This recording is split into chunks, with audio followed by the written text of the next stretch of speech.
Assalamualaikum warahmatullahi wabarakatuh. Pada kesempatan kali ini kita akan membahas tentang tafsir Al-Asas fi Tafsir karya Said Hawa. Ini materi kelompok 10. Yang pertama-tama kita membahas tentang biografi mufasirnya terlebih dahulu dan kontribusinya dalam bidang tafsir. Latar belakang Said Hawa merupakan seorang pemikir muslim kontemporer asal Syriah atau Suriah. Ia adalah pemikir mufasir, ahli fikih, dan aktivis terkemuka. Di samping itu, ia juga dikenal sebagai sufi terhadap personal jiwa manusia. Karena kompetensinya tersebut, Hawa dianggap sebagai salah satu tokoh muslim berpengaruh abad 20. Nama lengkap adalah Said Muhammad Did bin Mahmud Hawa al-Nu'aimi dan memiliki nama panggilan Abu Muhammad. Ia dilahirkan di kota Hammah, Syriah pada tahun 1935.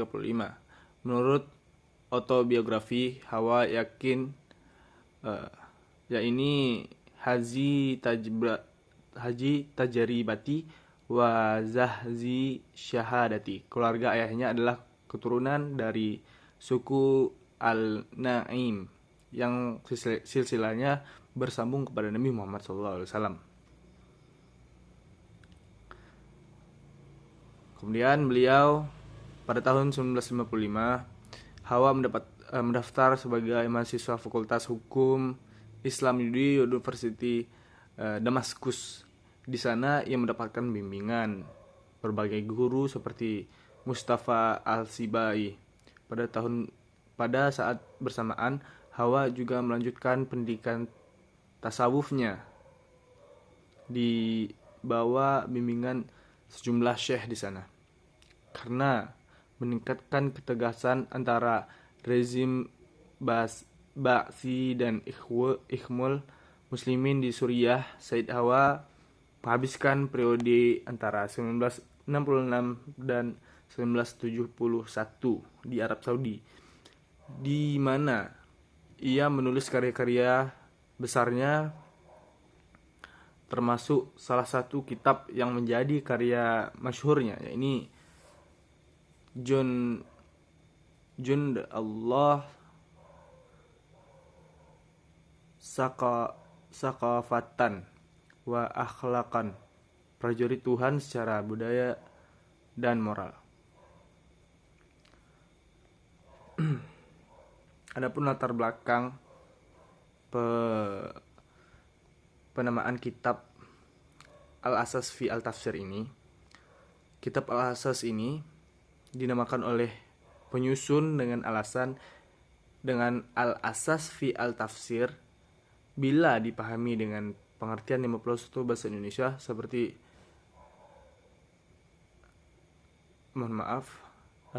jika dipahami dengan pengertian bahasa Indonesia seperti dasar dalam penafsiran, pengertian ini bisa dimaksud bahwa penafsiran yang digunakan kitab ini sangat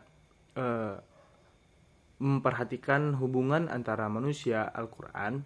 Kedua tafsir ini sering mengutip asar baik dari Nabi atau sahabat. Dua hal ini merupakan pokok atau dasar dalam menafsirkan Al-Quran, yang bagi Said Hawa menjadi perhatian untuk ulama dalam menafsirkan.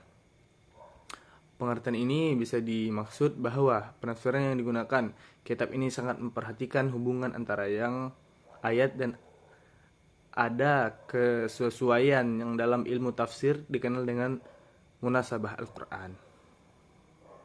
Adapun metode Al-Asas fi Al-Tafsir menggunakan metode tahlili. Penafsiran metode tahlili dimulai dari Al-Fatihah sampai surat terakhir An-Nas, sesuai dengan urutan yang terdapat dalam mushaf. Sebagai tafsir yang lahir pada era modern, tafsir Al-Manar menggunakan metode yang sudah dikenal sejak lama, juga menggunakan metode tahlili. Menafsirkan ayat. penafsiran yang dikemukakan Said Hawa mengenai ayat yang sudah disusun dalam kelompok ayat itu dengan menjelaskan makna secara umum atau memberikan pengertian secara global. Kemudian serta usul ayat. Dalam hal ini ia sering menggunakan rujukan dari kitab Tafsir Nasafi dan Ibnu Katsir, juga Tafsir Said Kutub. Kemudian menjelaskan hubungan dan susunan ayat tersebut. Di sini Said Hawa mengkaji struktur ayat dalam surat. Misalnya hubungan dalam satu kelompok ayat seperti hubungan kesamaan tema dalam satu maqta' atau satu fakroh, menerangkan hubungan antara fakroh yang berbeda. Corak dan sistematik Al-Asas ini itu menjelaskan tentang pengertian tafsir sofistik. Terlebih dahulu dikemukakan pengertiannya mengenai tafsir. Tafsir menurut pengertian bahasa menyatakan, menjelaskan.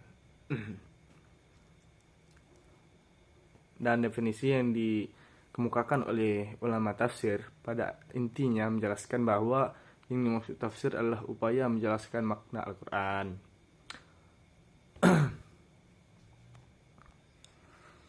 Sistematika Al-Asas fi Al-Tafsir. Sistematika penulisan kitab Al-Asas fi Al-Tafsir oleh Said Hawa adalah setiap jilid beliau selalu mengemukakan pendahuluan sebelum masuk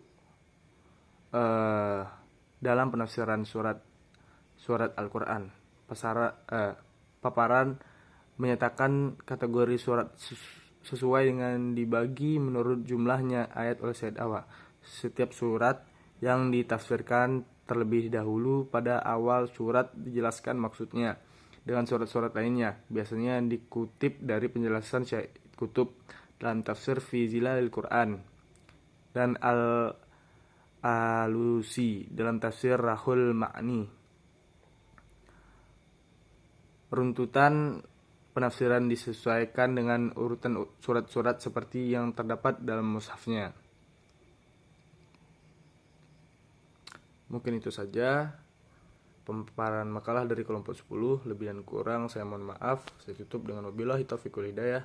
Wassalamualaikum warahmatullahi wabarakatuh.